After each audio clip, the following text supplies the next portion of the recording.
This is Crenshaw, Briggs, and VT. We want the touchdown. We not trying to go for 3.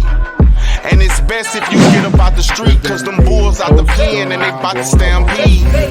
About teams going last to first, and a lot of people was picking the Texans. Ron, what do you think? Is there a possibility the Texans surprising everybody and winning the division, or is it a pipe dream? Oh, I think it's a pipe dream all day long. I really like Jacksonville. I think Jacksonville is a real team. I don't think they're a true Super Bowl contender yet.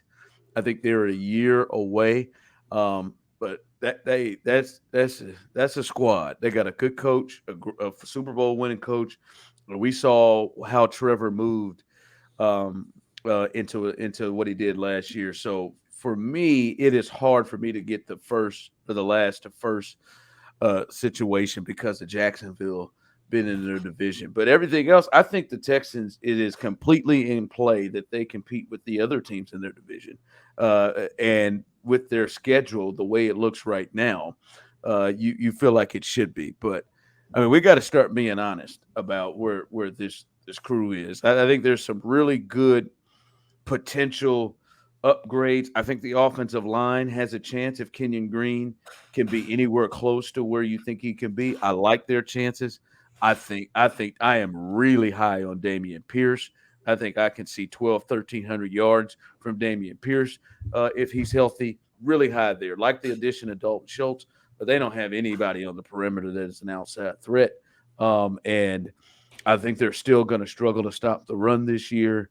And we'll see about Will Anderson and guys like that. Jonathan Bernard, does he stay healthy? I still think they just have an experience and talent issue that's going to hold them back to overtake teams like Jacksonville and win the division. Okay. Right. I mean, this is for, a team that needs to be better, not now, but a year or two down the road. So I completely agree with you, everything you said. BT, go ahead. Yeah, I mean, this is the debate that's been going on Twitter. And I know some people are probably pretty upset with me because I'm a realist, but I'm an optimist at the same time. So to me, our playoff season starts in 2024. For me, I'm projecting a seven game win. And I think that's reasonable. I think that the schedule allows that, but we have far too many questions. I know that to be an actual playoff team. And I know, listen, as a Texans fan, we've had 3 years of suck. Ever since 2019, we've just been stuck in a rut. It's been hard to be a Texan fan, and you want to say, hey, this could be there. You want to have optimism. You want to be like, yeah, we can get there. And you know what? Have that optimism, because you know what? Miracle's going to happen.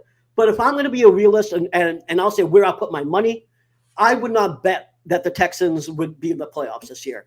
It's not that we had a bad draft this year. It's that we have a lot of questions. Kenyon Green had a horrible season last year.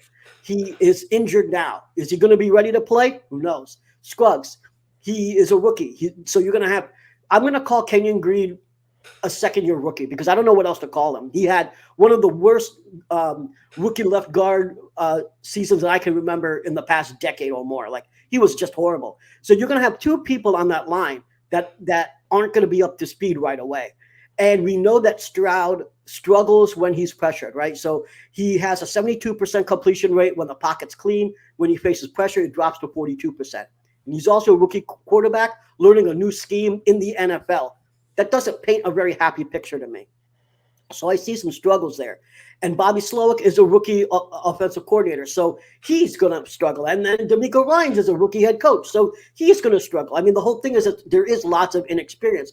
On the defensive side, you're right about the interior of the D-line. How are you going to stop that run? Sheldon Rankins can't do everything by himself. Will Anderson's going to help, but stopping that run is going to be critical. And I still think that we have to get a premium D tackle. I think you do that in the draft or you do that in next free agency. I don't think there's anyone left right now to handle that. So I think that's going to be an issue. I think we're going to have a top 5 secondary, though. I'm saying that right now.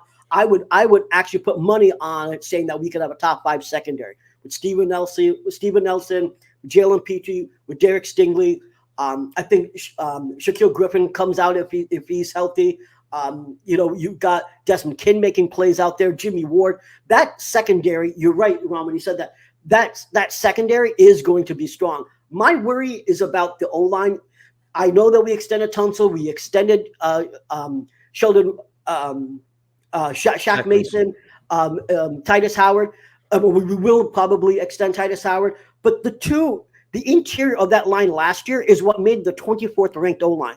Our bookends were great. It was that interior that was horrible. We get up like 47 pressures. No, way more than that.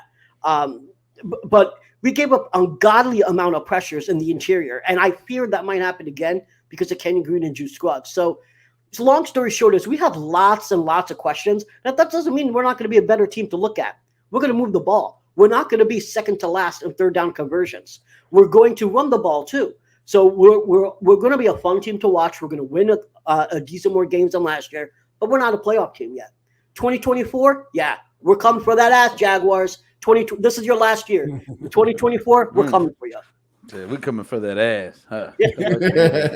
No, man, you just look at the AFC East stuff. If you just bring it down. If someone disagrees, you look at the AFC East. I don't think that the Texans are better than any of those teams: the Bills, the Dolphins, the Jets, or the Patriots. And I think one of them are going to add DeAndre Hopkins, and maybe one of them may add Dalvin Cook.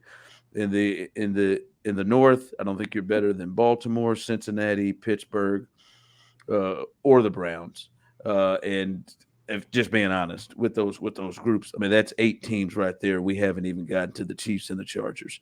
So you look at that, you're just not there yet. But it doesn't mean like you're improved. You're not going to improve. No one's going to lose their jobs if the Texans don't make the playoffs. Somebody may lose their job. They win 3 games again. But nobody's going to lose their job at the Texans. It's about improving and getting better. Now, the part that is annoying for Texans fans, and I can hear the passion from you, I like to call him BCB. I can hear the passion from you, is the rebuild should have been faster than this. We shouldn't 3 years into after Bill O'Brien is fired that, now this is the year that we are trying to get the pump up year before the playoffs, right? It shouldn't be 4 years after that we're talking playoffs. And that's the problem with what they did the first 2 years in the rebuild. You not really in touch if you not tuning in. This is Crenshaw, Briggs, and VT. We want the touchdown. We not trying to go for 3. And it's best if you get up out the street, cause them bulls out the pen and they about to stampede.